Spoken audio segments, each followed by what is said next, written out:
नमस्कार, आप देख रहे हैं the impact show impact Bharat TV पर। मैं हूं रजत अवस्थी।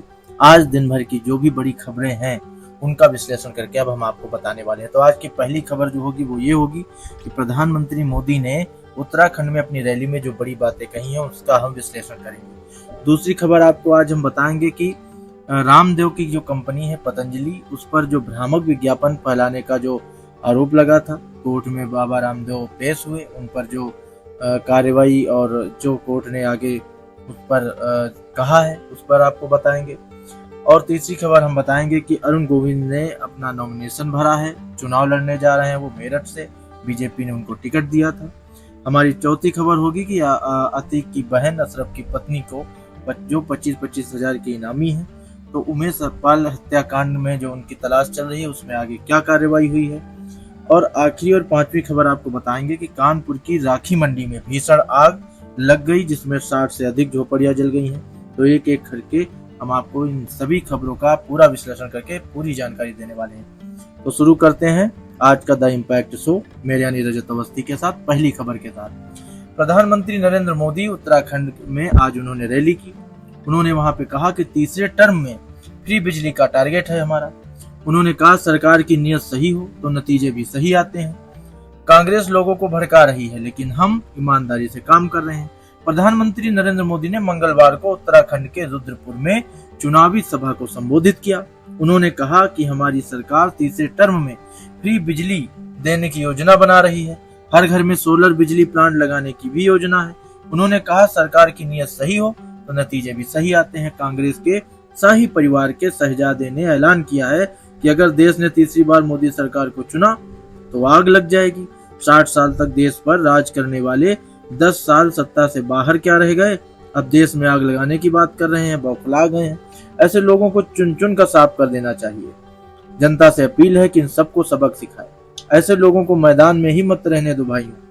प्रधानमंत्री ने करीब 40 मिनट तक भाषण दिया। उन्होंने कहा इमरजेंसी की मानसिकता वाली कांग्रेस का भरोसा अब लोकतंत्र पर नहीं बचा है, इसलिए अब वह जनादेश के खिलाफ लोगों को भड़काने में जुट गई है। कांग्रेस भारत को अस्थिरता की तरफ ले जाना चाहती है, अराजकता में झोंकना चाहती है। कांग्रेस तुष्टीकरण के दलदल में ऐसा धंस गई है कि कभी देश हित का नहीं सोच सकती है।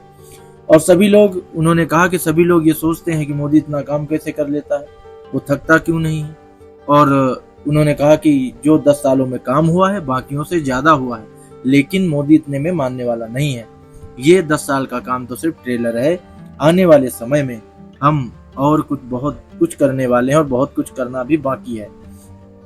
उन्होंने कहा कि कांग्रेस ने देश का ऐसा बंटवारा किया कि गुरु नानक जी की पवित्र धरती हमसे छीन ली गई। दशकों तक हमें अपने गुरु को दूरबीन से देखना पड़ता था।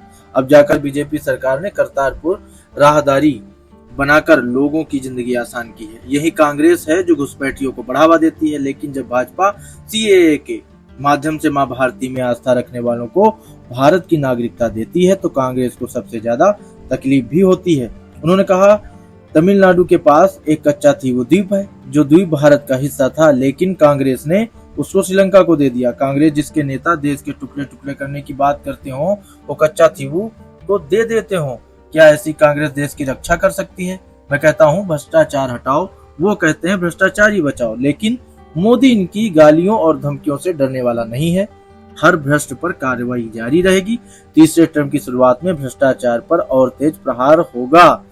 तो ये जो है प्रधानमंत्री नरेंद्र मोदी ने जो अपनी रैली में प्रमुख बातें कही वो बातें थी, आपको हमने बताया। अब हम बात करते हैं हमारी आज की दूसरी बड़ी खबर के बारे में, जिसमें भ्रामक विज्ञापन केस में रामदेव ने सुप्रीम कोर्ट में माफी मांगी। अदालत ने कहा यह मान्य नहीं है। तो भ्रामक विज्ञापन केस में सुप्रीम कोर्ट ने मंगलवार को बाबा रामदेव और पतंजलि आयुर्वेद के मैनेजिंग डायरेक्टर आचार्य बालकृष्ण को जवाब दाखिल करने के लिए आखिरी मौका दिया था। अदालत ने कहा कि 1 हफ्ते में जवाब दाखिल कीजिए। अगली सुनवाई 10 अप्रैल को होनी है। अदालत ने कहा कि सुनवाई पर रामदेव और बालकृष्ण मौजूद रहें। आज सुनवाई के दौरान रामदेव के वकील बालवीर सिंह ने कोर्ट से कहा कि योग गुरु माफी मांगने के लिए यहाँ मौजूद हैं, भीड़ की वजह से कोर्ट रूम नहीं आ पाए हैं। अदालत ने एफिडेविट देखने के बाद फटकार लगाई और कहा कि यह प्रॉपर एफिडेविट ही नहीं है। जब बलबीर सिंह ने माफीनामा पढ़ा तो अदालत ने कहा कि ऐसे मामलों में आदेशों का उल्लंघन करने वाला माफी मांगता है, हमें रामदेव के वकील का माफीनामा नहीं सुनना है।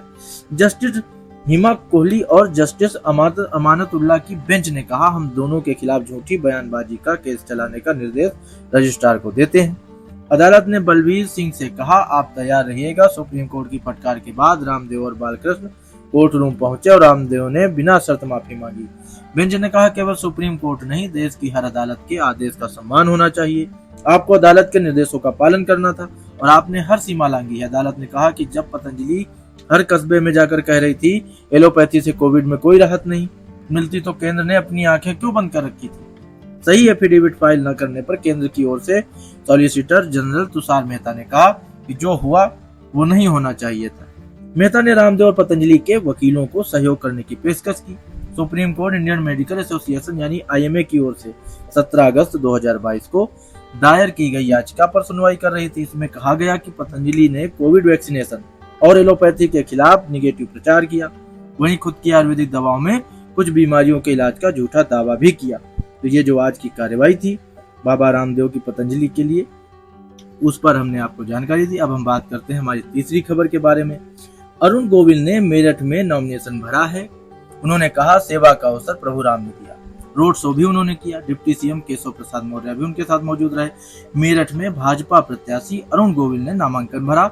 डिप्टी सीएम केशव प्रसाद मौर्य भी उनके साथ रहे। कलेक्ट्रेट तक अरुण गोविल के प्रचार में केशव प्रसाद ने रोड शो भी किया। नामांकन से पहले अरुण ने अपने एक्स अकाउंट पर कुछ तस्वीरें पोस्ट की, जिसमें उनकी पत्नी श्रीलेखा उनका तिलक कर रही हैं।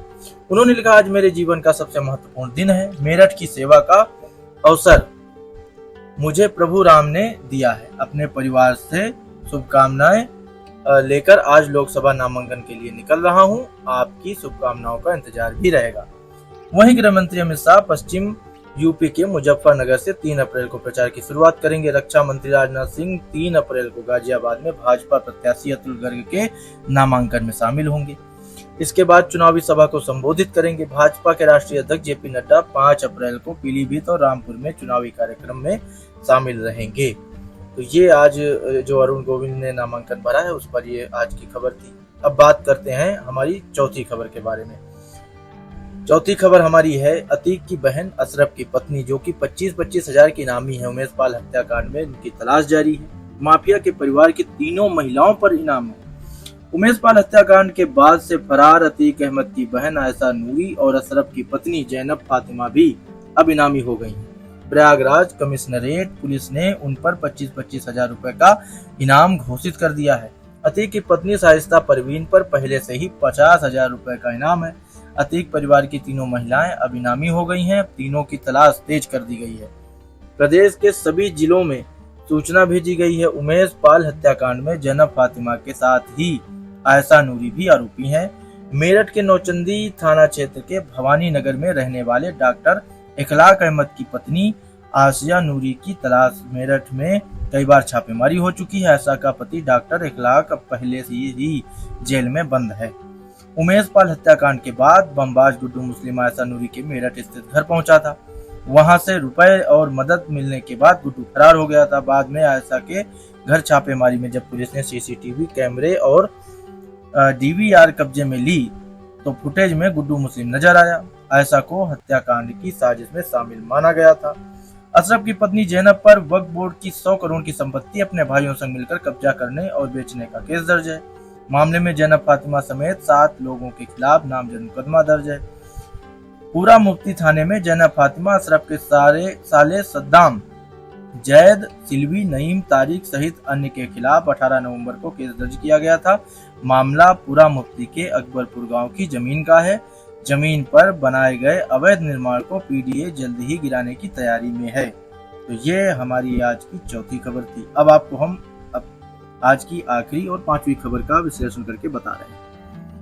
खबर कानपुर की राखी मंडी से है, जहां पर भीषण आग लग गई। 60 से अधिक झोपड़ियां जल गई। 50 फीट की ऊंची लपटें थी जो 3 किलोमीटर से जिनका धुआं दिखाई दे रहा था। कानपुर की राखी मंडी में मंगलवार को सुबह भीषण आग लग गई। देखते ही देखते आग ने विकराल रूप ले लिया। हादसे में 60 से अधिक झोपड़ी, कबाड़ के गोदाम और दुकानें जलकर खाक हो गई। 50 फीट ऊंची आग की लपटें उठने लगी। 3 किलोमीटर दूर से ही धुएं का गुब्बार दिखने लगा था। लोगों ने किसी तरह से भागकर जान बचाई। आग लगने की सूचना पर 12 से अधिक फायर ब्रिगेड की गाड़ियां पहुंची। सीएफओ और साउथ और सेंट्रल जोन थाने की फोर्स भी पहुंच गई। चारों तरफ से घेराबंदी कर आग बुझाने का प्रयास शुरू हो गया। करीब 3 घंटे की कड़ी मशक्कत के बाद आग पर काबू पाया गया। हादसा सुबह 8:30 बजे का है। तो ये आज की हमारी बड़ी खबरें थी जिनका विश्लेषण हमने आपको बताया है। तो आज का बड़ा विश्लेषण यहीं तक। अब हमारी मुलाकात होगी कल। तब तक देखते रहिए हर बड़ी खबर सबसे पहले इम्पैक्ट भारत टीवी पर। आप देख रहे हैं इम्पैक्ट भारत टीवी।